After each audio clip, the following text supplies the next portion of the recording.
So today we're talking about self-concept, communication, and the self, and the ways that we perceive situations and the ways that we are perceived. Self-awareness is an aspect of our self-concept, and it's an understanding of who we are.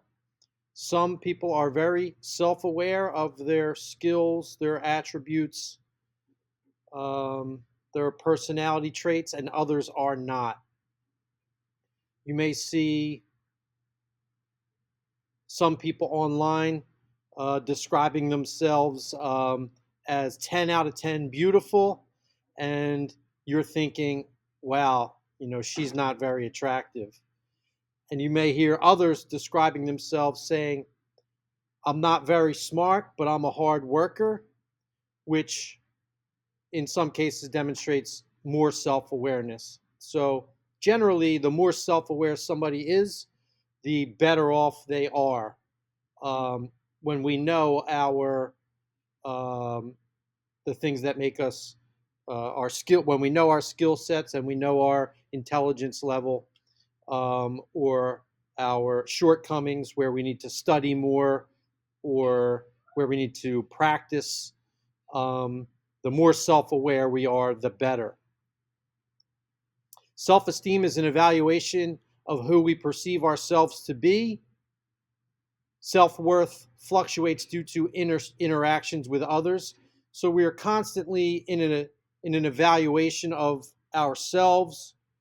Some of us have high self-esteem. We think positive and think we'll be able to overcome hurdles due to potentially just positive outlook or reflecting on times in the past when we have faced adversity and overcome it, or self-reflection on our skill set or abilities, and that can have a positive effect on our self-esteem if we evaluate that we're good at things and generally do well with tasks or solving new problems. But of course, our self-worth does fluctuate if we are around too much negativity. We can have a depreciating self-worth. For example, if we hear negative messages about ourselves repetitively over time, it can affect our self-worth. We can start to believe that we're ugly, or we're not smart, or we're too heavy, or too short, or not a good dresser, or what have you. So self-esteem is affected by our own self-talk, but also our own environments, people around us who are judging us or saying things to us.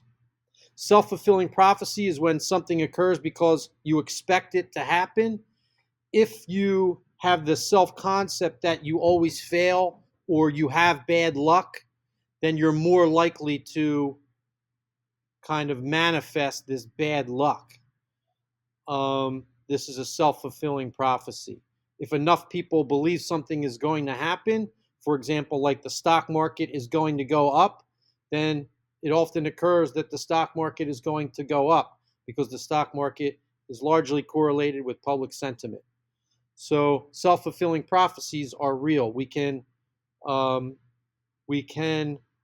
almost will something to happen based on our own positive outlooks or negative outlooks. Self-disclosure is when we share our thoughts, beliefs, background, values, and experiences with others. In some classes, we have the memoir assignment or journaling or blogging, and these are acts of self-disclosure when you tell a personal story intentionally.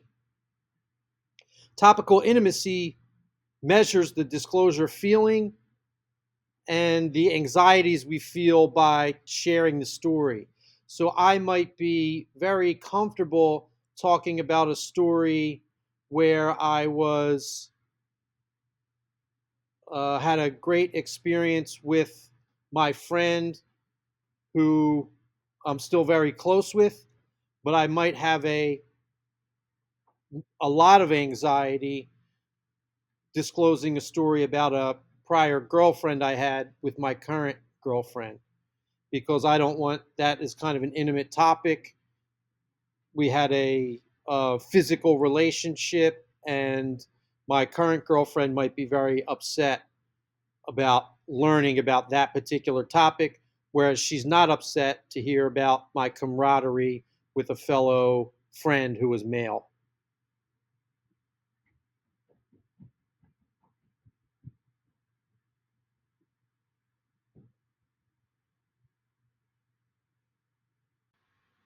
So, as we self disclose, we generally, if those self disclosures are reciprocated, build trust.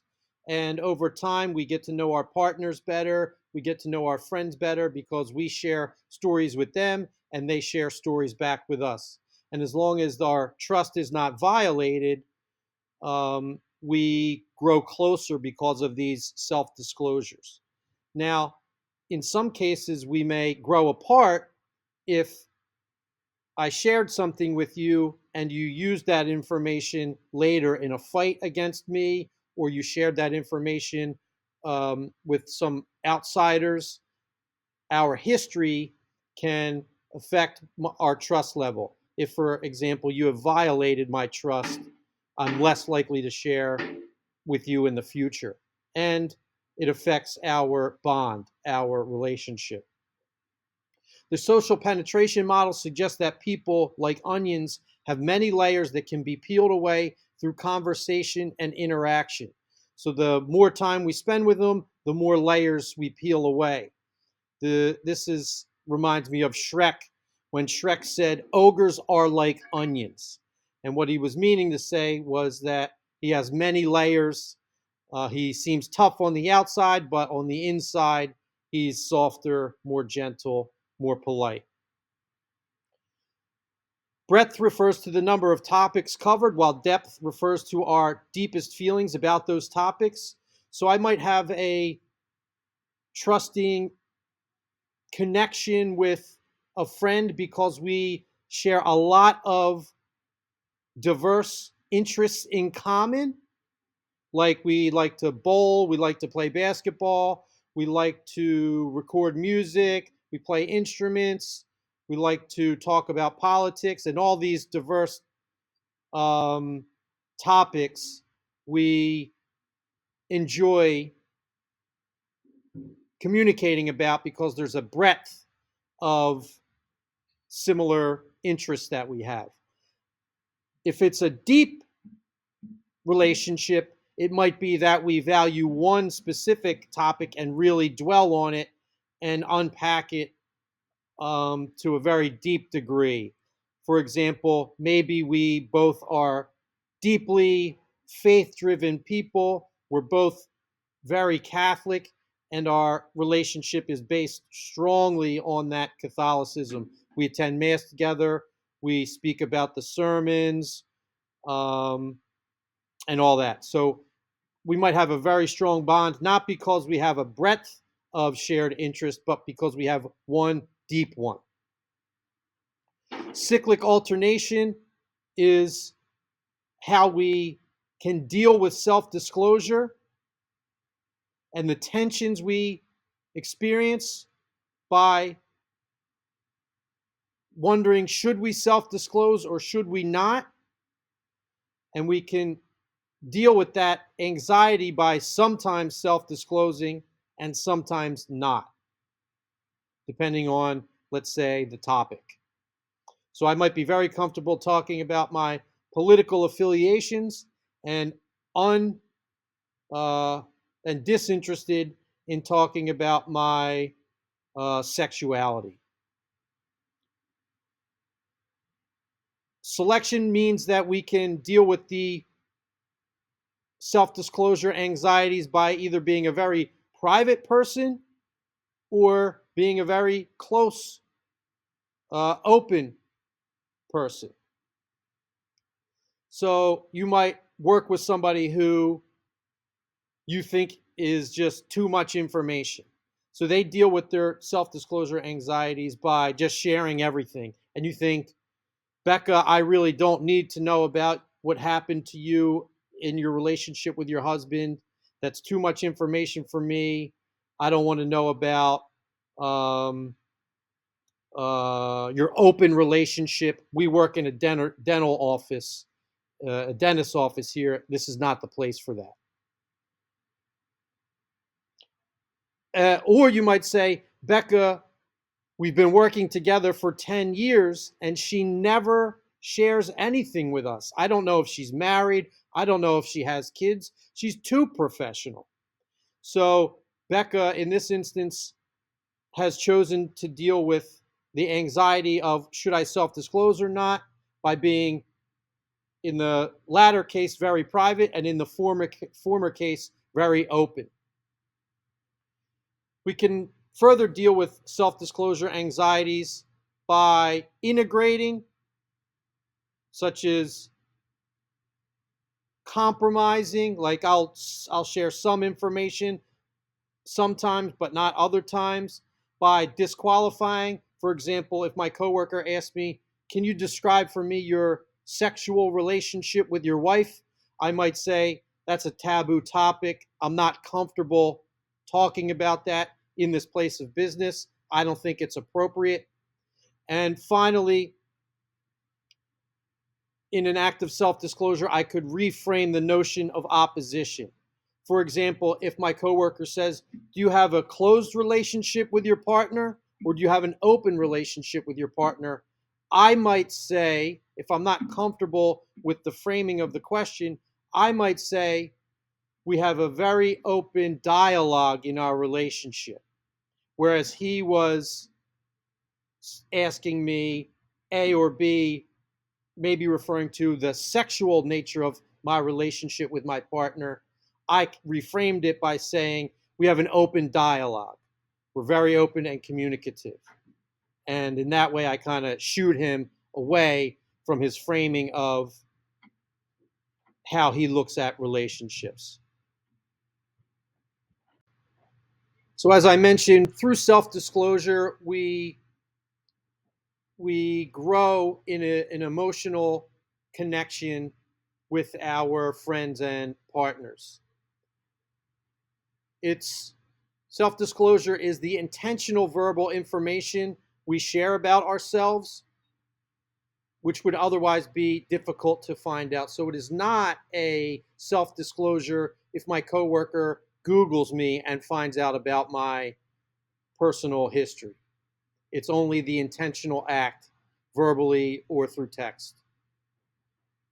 Evaluative disclosures are used to tell others how we judge people or events.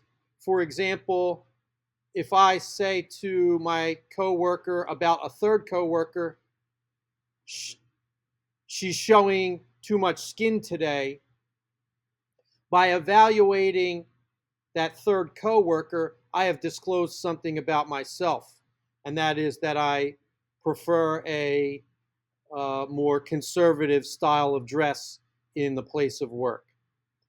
Descriptive disclosures would be, instead of me evaluating that third person, I would say, I think she is not wearing enough clothes today. That would be a descriptive disclosure. I'm describing rather than pointing out or evaluating my displeasure. I'm actually saying it, that she's not wearing enough clothing. Public information presents the part of ourselves that we present to others. So it's public information that I am a male, that I'm wearing a black shirt, that I'm the professor of this class. Private information reflects aspects of the self-concept, the values, interests, fears, and concerns that I have, which in this class might be that I'm working on getting over a fear of being in front of a camera. For most of my life, I refused to be in pictures until I was about 25. I just really hated the act of somebody telling me to smile. I felt like a fraud. And my mother hated this aspect of me, that I would avoid family photos at all cost. So people generally have quite a bit of anxiety when it comes to deciding when to self-disclose, when not to self-disclose, what to reveal about ourselves, what to keep private. And that depends often on context. Like in the place of work, you might be more professional and less revealing than with your group of friends at a bar on a Friday. In order to manage our identities, we can think of a few things. The first is to pay attention to timing. Sometimes it is okay to stay silent. If we're in an argument with a spouse, it's often the best choice to stop and listen without bio-reacting, without in anger responding, if we might regret the hurtful thing that we are going to say. So it's okay to not reply and to think about what you want to say if you feel that you are, of course, going to say something hurtful that you'll regret later. We can concentrate on the message. If somebody is maybe very animated and yelling at us, we can concentrate on the message rather than the nonverbal, because we're more likely to react and escalate to the nonverbal if we feel threatened, or if there's a fight that could happen. And we can disarm people by simply concentrating on the words or asking a question, or in some cases, agreeing with something that they're saying. We should, in order to manage our identity, stay culturally aware. For example, we don't want to be offensive if we're in a household of all Christians. We might not want to talk so we might not want to try to convert everyone in that household to Islam if I'm the only Muslim there, and they aren't expecting some kind of uh, evangelicism, right? I could be offensive. So stay culturally aware in our context, and try not to be um, to overburden people in some cases. And practice self-monitoring, the extent to which we think about and control our public behaviors and the effects of those behaviors. Plenty of people have been canceled because of things that they have posted online, whether those are comedians or what have you. And so we need to be conscious of not only the things we say, but also our online communication. Attribution theory examines how we create explanations or attach meaning to someone's behavior. We uncover reasons for people's actions, sometimes without understanding the person or circumstance. So, if my father was a philanderer, was a was running around on my mother, my current spouse might understand or be judgmental of me anytime I talk to some other person, because she might be concerned that I'm like my father, or that I will be like my father. So um, sometimes we attribute characteristics to other parts of that person's history or background or context. A worldview is a personal frame for viewing one's life and life events. So if I am a female and I think all men are dogs, all men are cheaters, sometimes that can affect my life. It might be a self-fulfilling prophecy that my man goes out and does those things because I haven't given him the opportunity to prove to be a good man. Maybe I've been accusatory in the past when he hasn't, in fact, done anything like that. He hasn't cheated on me. So I might just have that worldview and create a self-fulfilling prophecy if I am continually putting my partner in that frame. Implicit personality theory suggests we fill in the blanks when identifying characteristics of people. For example, certain traits go together. The halo effect is one of these cases when we match positive qualities. Like if I said someone's tall, dark, and the third thing likely you're going to think is handsome. Not everyone, of course, that is tall and dark complexioned is in fact handsome, but that's the halo effect. You might have some self-talk in your head saying tall, dark, and you're filling in that third part, handsome. So that's a positive halo, is to be handsome, to be associated with being good looking because you're tall and of dark complexion. The negative halo would be similar. So I might say you're short, fat, and the third thing you might think is this guy is probably bald. So the negative halo can also affect our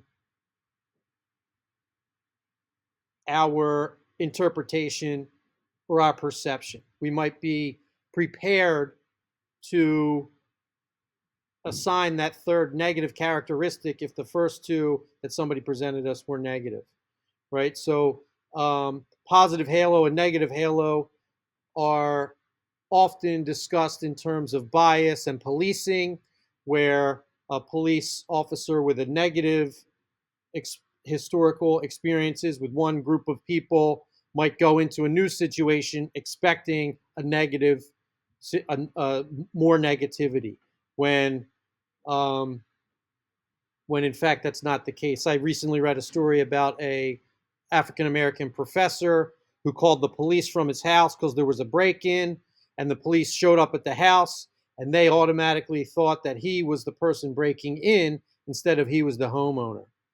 So that was a negative halo or bias or stereotyping um, based on the uh, police officer's prior experience or biases. Positive face refers to our desires to be liked by others in our lives. So, in general, we want people to like us. And negative face refers to our desire for others to keep from imposing their will on us. In general, we want people to appreciate what we do, and we don't like when they say, you shouldn't do that. You know, you should change your hair. Have you ever thought of going to a different school? You know, you should break up with your boyfriend. In general, we don't like these examples of negative face when people are imposing their suggestions or their will on us when we haven't requested their opinion. So, as we discussed about self disclosure and aspects of the self, we have various identities in terms of our public and private selves. The open self includes the information about you that you know and that you have shared with others through disclosure. When we open up to others, we often expect an equal disclosure. So if I am constantly sharing my opinions, beliefs, or values or experiences with a coworker and he never shares anything about himself, I'm going to feel some type of way about that. And either it's going to be difficult for me to trust him or to grow as friends or to grow a rapport if I feel a lack of reciprocity. The hidden self contains the information that you are aware of, but you have chosen not to disclose. So the hidden self would be something that I know about myself, maybe that uh, is concerning me at the moment, that I'm not going to share with my spouse until I know for sure. Like, I'm somewhat convinced I might be getting fired, but I don't want to worry my wife. So I'm keeping that until to myself until I know more. Because if I tell her, it's just going to make the situation worse. The blind self encompasses information that others know about you, although you yourself are unaware. So this could be if I had uh, a boogie on my face and I was teaching a class and nobody told me, but the whole class knew and were kind of chuckling to themselves, but I myself had no idea. So this would be true, but unknown to me. So blind, a blind aspect of myself. And finally, the unknown self consists of information that neither I nor anyone else is aware of. For example, I could have cancer and nobody knows yet, but in 2 years I'll be diagnosed. It doesn't make it not true, it just makes it unknown. So some tips for navigating perception are to realize perception is incomplete, that you have some biases or stereotypes contributing to your opinion or belief about a situation. You don't have all of the facts, and you should not be potentially so judgmental until you know more. So realize that your perception is incomplete or biased. Seek explanation and clarification. If there are holes in your understanding, ask questions. Distinguish facts from inferences. Facts are statements based on observations. Inferences are personal interpretations of facts. For example, I might go outside and see puddles on the ground and a man carrying a umbrella and infer that it rained, even though I did not personally see it rain myself. I might find out later, because I don't know the fact, I just made an inference. I might find out later that there was a water balloon fight from the top of a building on campus, and students were throwing water balloons down on the faculty. To navigate perception, I might also be patient and tolerant and surround myself with relational uppers. So if I find myself down or perceiving having a low self-esteem or bad self-perception, I should choose friend groups that will support me so that I can help improve my self-concept and get away from the negative people in my life who might be feeding that negative self-concept.